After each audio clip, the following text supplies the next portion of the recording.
Bonjour à tous, Modèle Y, vous avez bien cliqué et c'est en exclusivité sur POA. Elle est ici, elle est là, elle nous attend. C'est le modèle que le monde entier attend. Et quand on dit le monde entier, on ne se trompe pas puisque certains parient sur le fait qu'elle devienne une des 10 meilleures ventes d'ici la fin de l'année 2021 partout dans le monde. Mais en attendant, on va en prendre le volant, c'est notre promesse. On est les premiers à le faire. Sacré essai de rentrée. Et il y a évidemment toute l'équipe qui nous attend. Moi, je suis convaincu par cette Tesla.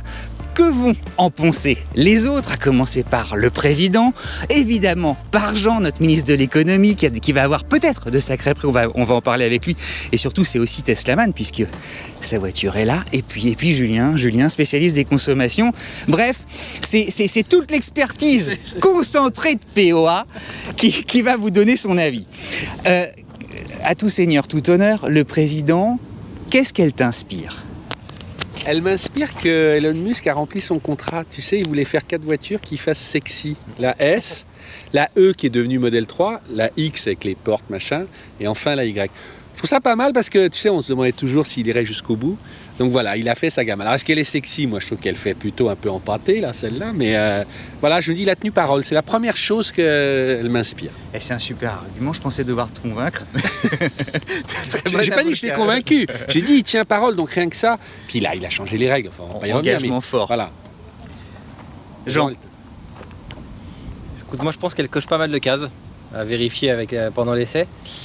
Mais pour le coup, pour avoir vécu mon premier été en Tesla avec mes premiers longs trajets en Tesla, je suis convaincu de l'avance qu'ils ont sur la facilité d'utilisation quotidienne des électriques, parce que il y a vraiment pour moi un monde entre Tesla et les autres.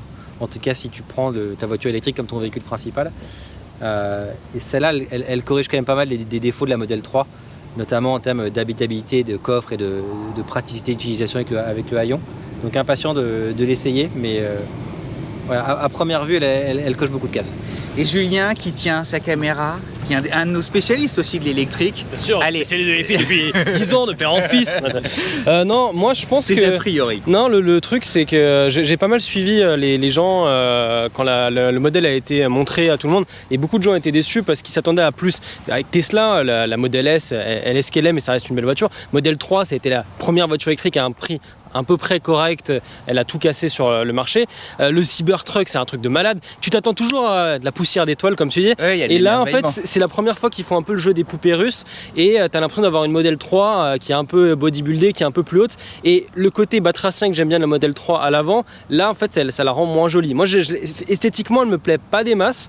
Et c'est la première fois que Tesla fait un peu ce côté-là où, en fait, ça ressemble à une Model 3 et un peu ce que font beaucoup de constructeurs. Avec eux, on parle de sexy. On a toujours envie que ce soit sexy, qu'il y ait un peu plus. Voilà, c'est ça. Pour l'instant, l'a priori, il en est là. Bon. Je vous la présente. Je vous dis factuellement ce qui effectivement change par rapport à une Model 3. Elle est un peu plus longue, elle est un peu plus large de quelques centimètres, elle est un peu plus haute de 20 cm. Autrement dit, il y a plus de volume à l'intérieur. Et vous allez regarder ce qui se passe, c'est notamment à l'arrière, quand on s'y assoit, tu as plus de volume pour les jambes et plus d'espace. Et même le passager généralement qui est puni, qui est au milieu, si Julien veut bien se donner la peine, il verra qu'il y a un petit creux pour les jambes. C'est tout bête, c'est tout con, mais regarde là. Tu sais, tu peux là, ici. Ah d'accord, ah ouais. Hein, c'est tu vois. Ok, merde. Eh ben tu vois, c'est bien. J'ai déjà bien sali. T'es surpris. Ah, non mais c'est pas grave mal. ça. Ah, ouais, Est-ce qu'on annonce qu'il passe chez Tesla ou pas? C'est bon. À la fin, on l'avait dit à la fin. On l'avait dit à la fin. Et alors, à vérifier tous ensemble. Mais regardez la taille du coffre. 850 litres. J'ai quand même fait Je crois que parmi les SUV compacts, non banquette arrière rabattue, c'est pas loin du record. Surtout que là, ici, baignoire. Baignoire. C'est immense. bain de pied. Bain de pied. Lustre à tous les étages. Hein, et ici, petite cage supplémentaire. Hop. Alors attendez, je vais te casser un ongle. Voilà, hop, petite cage supplémentaire pour l'ordinateur. Formidable. Et alors devant, pareil. T'as des grands ordinateurs, hein. Ah bah j'ai un Lenovo qui fait 23 pouces. Et alors, magie de Tesla. Une fois que tu as téléchargé l'appli, Ah c'est bon, t'as mis l'application en haut et tout. tu vois, et tu ouvres le coffre. Hop. Attention. Et ça s'ouvre. Mais venez voir son coffre. Je te dis, ils sont tous... Mais parce qu'ils sont tellement confortables. Et tu disais quoi par rapport à la taille? Le double. On passe à 100 litres au lieu de 50. Ouais. On était à 50, un peu plus de 50 litres, on est à 110 litres. C'est pas mal, hein, la taille. Ce qui est bien, tu vois, on peut... Jean peut Petit voyager dedans. Petit détail important, que dans la voiture américaine, tu vois, tu peux ouvrir le coffre de l'intérieur. Donc si tu es coincé dans le coffre avant, tu as ce petit bouton qui te permet d'ouvrir et de sortir. Bah merci Jean, Voilà. merci de ce Donc, détail. si vous êtes kidnappé et pris en Tesla, vous pouvez en sortir. Hop. Et alors, à l'intérieur, évidemment, c'est exactement comme la Model 3. Attends, j'ai un petit truc négatif. Vas-y. Juste déjà pour commencer. Toi, là, parce que maintenant c'est devenu la norme un peu chez Tesla, le fait que t'as pas tes chromes, t'es pas un peu déçu déjà? Parce que ça c'est devenu la norme. Hein, Un petit peu, mais je me dis qu'en harmonisant les couleurs, en lui mettant notamment ces jantes noires, Ouais, ça passe. Alors les jantes noires, on a les plus grandes jantes. Donc ces jantes qui se font un peu effet Venturi te font perdre de l'autonomie, contrairement aux 19 pouces d'origine, qui en plus sont de simples enjoliveurs et qui lui vont pas mal. Mais bon, le cocktail, si tu veux, noir, encadrement noir, jante noire, lui va plutôt pas mal. Et moi, effectivement, je suis un peu comme vous. C'est peut-être la moins jolie des Tesla, mais en revanche, c'est évidemment l'une des plus sympas à vivre. Et ça, moi, ça me plaît énormément. Ce que tu dis pas, qui est quand même... Enfin, moi, j'ai regardé des trucs avant de venir, forcément, mais là où il y a un peu presque un contresens par rapport à leur autonomie, c'est qu'elle fait 200 kg de plus, elle est plus haute, donc elle perd un petit peu en autonomie. C'est intéressant parce que c'est assumé, j'imagine, mais c'est un peu... On voit bien pour les... toute efficience là. Ouais, voilà, pour toute efficience. Bon, là, j'ai bien compris que ça gère les familles, etc., les gens qui veulent du volume, c'est le but et tout. Mais il faut le dire quand même, il y a un côté, ils perdent 100 bornes, je crois, On d'autonomie. n'est pas encore en volant. Voilà. non, mais on est dans les... Puisqu'on est dans les choses qui fâchent aussi, ça vaut très cher, ça, ou toi, ou t'as un bon prix? En fait, ça coûte assez cher en loyer parce qu'il y a zéro remise chez Tesla. Donc ça coûte à peu près 850 € par mois pour une version longue range sur 3 ans. C'est ce qu'on a, là, la longue Exactement. C'est le même prix pour les particuliers et pour les pros. Il y a une petite subtilité, c'est que si tu prends pas la peinture métallisée, elle coûte moins de 60 000, du coup tu as droit à 2000 de bonus et du coup tu gagnes une cinquantaine d'euros par mois. Et t'es à 57 990. Tu as droit à quoi? À mauve? Non, t'as que blanc, c'est le blanc. Il faut prendre le blanc. Et il faut faire gaffe chez Tesla. Chez Tesla, les prix évoluent ultra régulièrement, donc c'est assez compliqué à suivre. Donc tout ça peut changer assez vite. Mais aujourd'hui, si tu veux avoir le bonus, il faut que tu prennes aucune option, donc que tu la prennes blanche. Et surtout, le gros avantage pour les sociétés, c'est que fiscalement, tu peux déduire beaucoup plus de loyer sur cette voiture-là que sur une voiture équivalente. Donc je serais tenté de dire que cette Tesla à 850 €, finalement, pour une boîte, c'est comme un véhicule thermique à 450 ou 500 €. Tu as vraiment des grosses incitations fiscales. Ça, on l'a sur PCA, celle-là? Ouais, celle-là, on l'a. C'est le prix du marché, vous avez un... Bah nous on est forcément parmi les... Enfin nous notre garantie c'est d'avoir un prix de la fourchette basse du marché puisqu'on interroge les principaux loueurs du marché et qu'on trouve la meilleure offre à chaque fois. Et après l'autre point fort c'est qu'on connaît très bien la gamme Tesla. On a plusieurs Teslaman au bureau. Donc toutes les questions, est-ce que je vais utiliser, est-ce que c'est fait pour moi, pas fait pour moi, on sait très bien y répondre.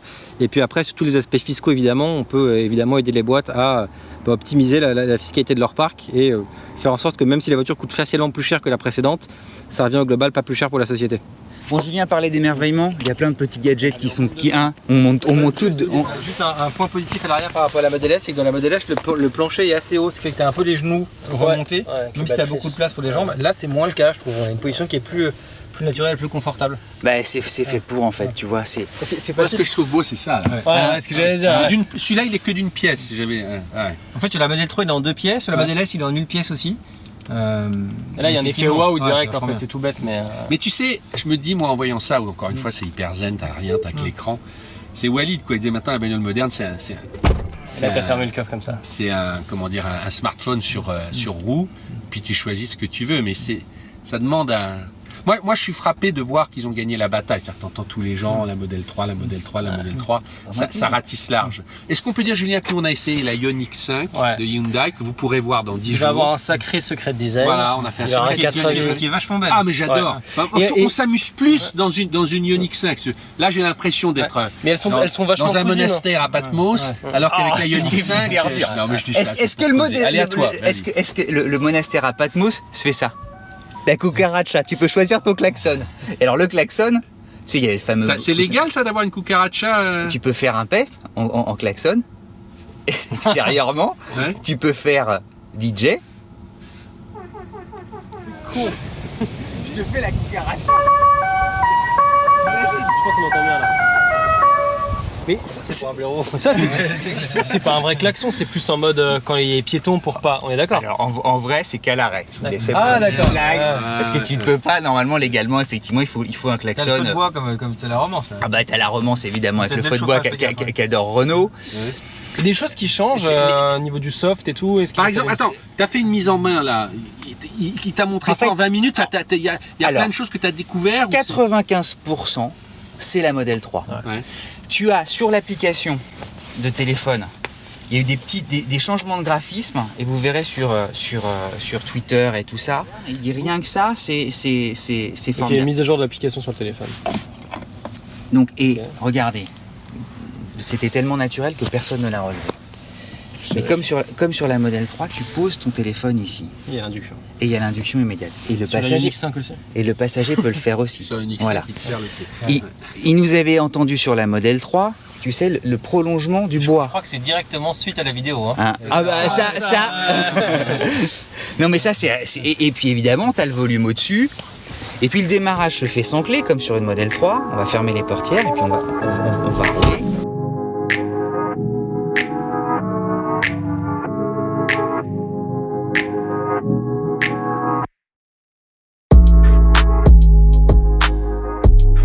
Fais-nous un petit truc sur la batterie, le 0 à 100, quand même que les gens sachent un peu. Alors 0 à 100, 5 secondes. Pile. Et est-ce qu'il lui va comme un gant? Non mais vraiment parce que tu l'as travaillé tout l'été celle-ci. non mais au-delà c'est presque trop. Et comme le couple évidemment est instantané, bah, c'est un élan Pour formidable. toi, il n'y a pas besoin de la performance. Bon, je me demande à qui ils vont vendre la performance en fait. Jean, toi qui conduis une Model S, tu Oui. t'en sers beaucoup des super Ah accélérations. oui, c'est quand même sympa. Ah ouais. En fait, Et toujours en ludicrous. non, mais je trouve que là où Tesla est fort, c'est qu'ils ont réussi à rendre la voiture électrique un peu sympa. Et tu gardes, enfin, c'est pas un moteur thermique évidemment, mais c'est des voitures qui restent malgré tout sympas à conduire parce qu'elles accélèrent fort, elles tiennent très bien la route. Et c'est pas que des voitures de geeks, c'est aussi des voitures de bagnolards parce qu'elles restent sympas à conduire. Je rappelle que tu as conduit longtemps des BM, tu retrouves pas autant de plaisir ou c'est pareil finalement Non, c'est pas pareil. En fait, le mieux, c'est de. Non, honnêtement, la Tesla, c'est une voiture qui est très agréable à conduire. Ça tient très bien la route. Pour moi, la seule voiture électrique qui a été au-dessus, c'est la Taycan qu'on avait conduite aussi, Ouais. mais qui coûte le double. Oui, moi, je trouve qu'un des points forts de Tesla, c'est que ça reste malgré tout des voitures qui sont sympas à conduire. D'accord. Et là, je suis en one pédale. Et le freinage régénératif est particulièrement bien lissé. Et il n'y a pas ce phénomène, tu sais, même en finale de freinage où tu as une sorte de petite trépidation. Là, hop, c'est nickel. Tout marche bien. C'est un jeu vidéo le truc là. C'est un jeu Avant, vidéo. elle fait que Et on bouger. verra, elle détecte évidemment tout mouvement, particulièrement ceux qui arrivent en face de toi. Là, on a la version avec le dernier autopilote qui est quasiment 8000 €. Parce que là, elle voit même les panneaux de côté. Et elle voit les cyclistes. Ok.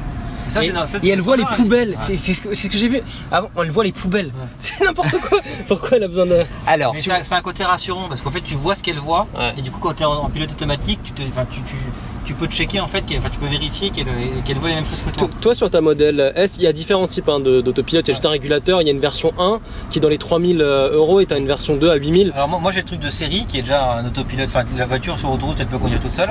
C'est assez reposant pour le conducteur, en revanche pour les passagers c'est un peu agaçant. Ouais. Il y a quand même beaucoup de bip. Et puis parfois elle a des réactions plus brutales que toi. Par exemple quand tu vas doubler quelqu'un et que la voiture que tu doubles dévie un peu légèrement, elle va avoir tendance à piler et à biper assez fort. Et c'est assez désagréable pour les passagers. Et je trouve que la transition du pilote automatique à la reprise en main par le conducteur, elle n'est pas encore très fluide. Parce qu'en fait, tu as ton volant qui est un point qui est un peu dur en fait quand il est en pilote automatique. Et dès que tu reprends la main, tu forces un peu. Et du coup, ça fait un petit mouvement de trajectoire qui est pas très agréable pour les passagers. Moi, je sais que ma femme notamment s'en plaint. Elle me dit que la voiture bip tout le temps, que c'est moins reposant et que Reprends la BM. Voilà. Elle trouve que ma conduite est plus fluide que celle de l'autopilote.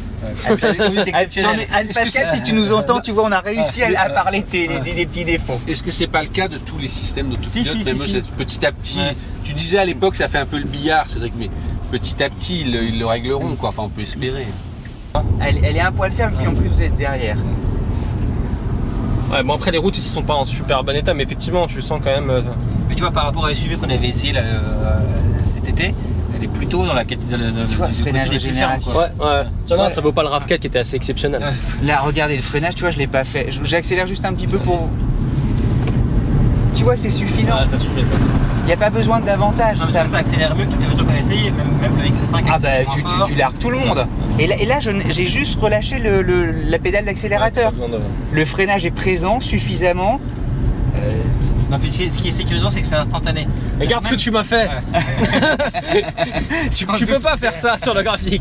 Mais même avec une voiture thermique performante, quand t'enfonces, t'as toujours le kick-down, machin, t'as toujours une petite latence que là t'as pas avec l'électrique. Parce qu'en fait, dès que t'appuies, ça part tout de suite. Ni vu ni connu, vous avez quand même beaucoup mangé non pendant l'été, parce que on a un peu de poids là sur le.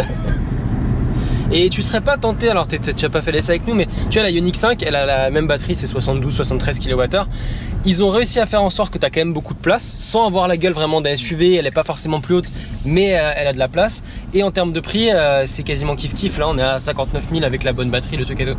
Et on a un effet waouh aussi. Cette voiture, esthétiquement, elle n'est pas magnifique. Ah mais elles sont totalement concurrentes. Et ce qui est marrant, c'est que l'outsider, on parle de la Hyundai, pourrait presque devenir leader. En tout cas, leader du marché hors Tesla. Ce qui fait l'attrait de la Model Y, c'est au fond tout l'aura Tesla depuis 10 ans. Il leur manquait un SUV, j'allais dire entre guillemets compact. Il est là. Et même si évidemment tous les constructeurs maintenant arrivent, t'as l'environnement Tesla. Et t'as les superchargeurs Tesla. Les gens pourraient nous en parler. Aujourd'hui, un superchargeur Tesla, t'as pas de surprise.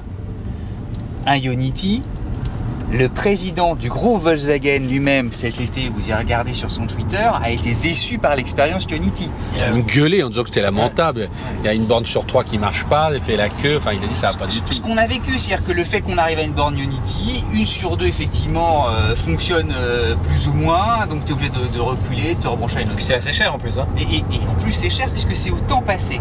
Alors là où la Hyundai est très forte, c'est qu'elle, je crois, le record, tu sais, de temps de recharge. Mais ça, c'est assez théorique, hein. Franchement. Dans la vraie elle vie, accède jusqu'à 350 tu recharges kilowatts. rarement à la vitesse maximum. Hein. Je me demande, tu vois, dans quelle mesure, parce que j'ai beaucoup aimé la Ioniq. Après, sur la durée, je me demande si entre guillemets, la Model Y est un peu plus passe-partout. Et je suis curieux de voir comment vieillira l'impact de la Ioniq 5, que j'adore, hein, que je préfère comme ça à court terme, parce que je trouve que c'est un vrai design de voiture. Mais peut-être que, je ne sais pas qu'est-ce qui vieillira le mieux. Moi, je suis frappé avec les Tesla. Pour le moment, aucune n'a pris un coup de vieux parce qu'ils ont des dessins qui sont assez simples. Qui sont assez simples, voilà. Donc, prennent pas de risques. Et bon. Là, celle-là, je la trouve trop haute. Elle fait un petit peu de truc, mais comme tu dis, je pense que ça passera. Et voilà. Un gros avantage des voitures aussi en ce moment, c'est que les modèles Y, elles arrivent très vite. C'est-à-dire que les modèles Y qu'on commande aujourd'hui, on peut l'avoir en un mois. Et pourquoi? Parce qu'en fait, elles sont déjà produites, elles sont déjà sur le bateau. Quoi. Alors que tous les autres ont des délais hallucinants avec les pénuries de semi-conducteurs. Donc c'est un gros point fort de la voiture en ce moment, c'est qu'aujourd'hui, celui qui veut un X3, un Q5, un GLC, ça met 6 à 9 mois, alors que la modèle Y, on l'a tout de suite. Oui, c'est énorme ça. Ouais. On va dire, ouais, Cédric, de toute façon, il est toujours dans l'emphase et tout ça. Je vais quand même vous parler de détails, moi, que je trouve un peu pénibles. Ah. Le 11 km/h.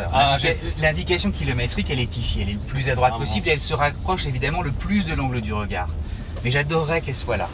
Et tu sais qu'il y a plein d'équipementiers qui s'amusent à le faire. Tu en trouves sur Amazon et ça se met là. Electron Libre a fait le test, tu mets carrément un compteur et un compte-tour. Et t'as tout du coup, t'as vraiment tout. Parce que dans les conduites qu'on connaît tous avec justement les enchaînements de vitesse, tu sais, de limitation de vitesse qui parfois sont prêtes à confusion, tu es toujours obligé de dévier légèrement le regard et c'est un peu gênant. Alors Tesla va te dire oui, mais tu n'as qu'à mettre le pilotage automatique et tout s'adaptera, sans doute. Mais madame va pas être contente parce que ça va être trop heurté comme conduite, ça va biper tout le temps. Et ça va biper tout le temps. Bon, c'est l'heure de la conclusion.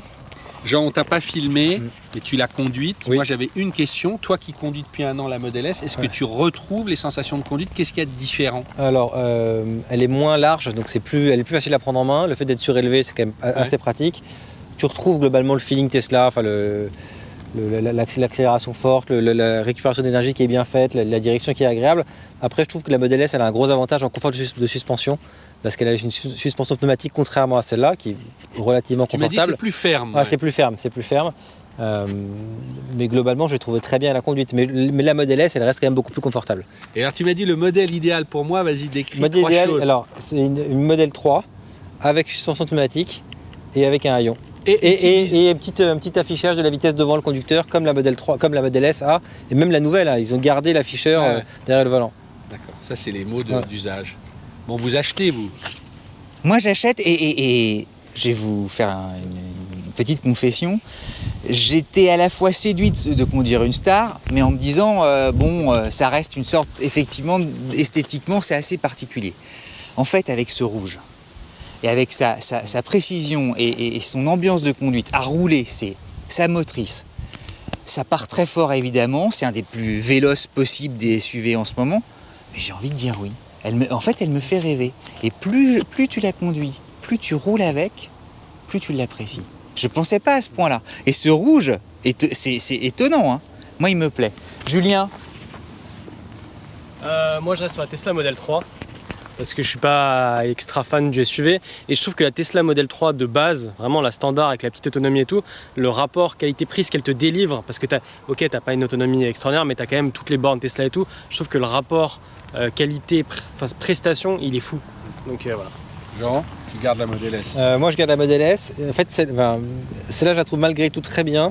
Et une des grosses forces de la voiture par rapport à d'autres concurrents électriques, que ce soit les EQC Mercedes ou même les Audi, c'est que c'est une voiture qui est utilisable facilement au quotidien. Tu ne poses pas de questions de savoir dès que tu fais 300 km, comment tu fais. Enfin, ils ont un gros avantage. Mais toi, Renaud? Moi, si je vous suis, elle est condamnée au succès, cette voiture. C'est-à-dire qu'elle doit marcher. Oui. Et moi, ce que je retiens de tout, parce que je n'ai pas vécu avec, c'est qu'en fait, elle définit les standards. Je ne l'achèterai pas aujourd'hui, mais je me laisserai du temps. Et toutes les études, je trouve qu'il n'y a pas encore de voitures électriques sexy qui me font vraiment rêver. Un peu la Ioniq, mais je sais pas. Donc j'attends, mais en fait à chaque fois je ferai le benchmark avec celle-là où j'ai bien compris et je vois et j'entends et j'écoute. Mais je ne sauterai pas encore le pas, c'est quand même un gros investissement.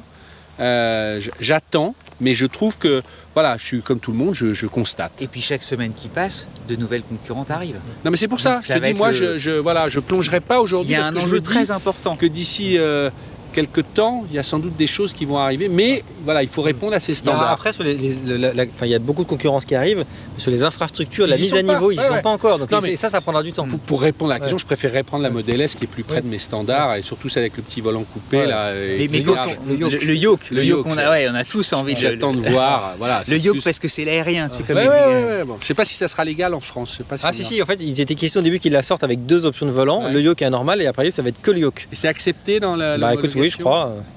Voilà. Et la tienne sera rouge. J'en sais rien. Ah, t'en as déjà une? Non. Doucement. Bon, ben voilà. Non, ça, c'est dans nos c'était vite dans fait les parce qu'on offres avait de la POA. voiture peu de temps. On voulait absolument être dans les premiers. Julien va monter très vite. Ouais. Et puis abonnez-vous. Et puis les essais de la Ioniq aussi, ça va être intéressant. Ouais, et puis rendez-vous parce que ça, on va la diffuser jeudi matin. On part à. Il n'y a pas eu de salon depuis presque 2 ans. On part à Munich. Alors, c'est un petit salon très allemand, mais ça sera à suivre dès la semaine prochaine. Et la semaine prochaine, il y aura toutes les nouveautés. Je sais pas, il y en aura peut-être une dizaine. C'était l'anticier pas déjà, comme beaucoup de gens qui sont pas, mais voilà. Et puis après, on reprend. Mais chaque jour, il y a une surprise. On a l'impression qu'il va y avoir pas mal de choses présentées à Munich. Pas mal de constructeurs. On est content de retrouver de voir. Ça va être. Allez, abonnez-vous. Bientôt.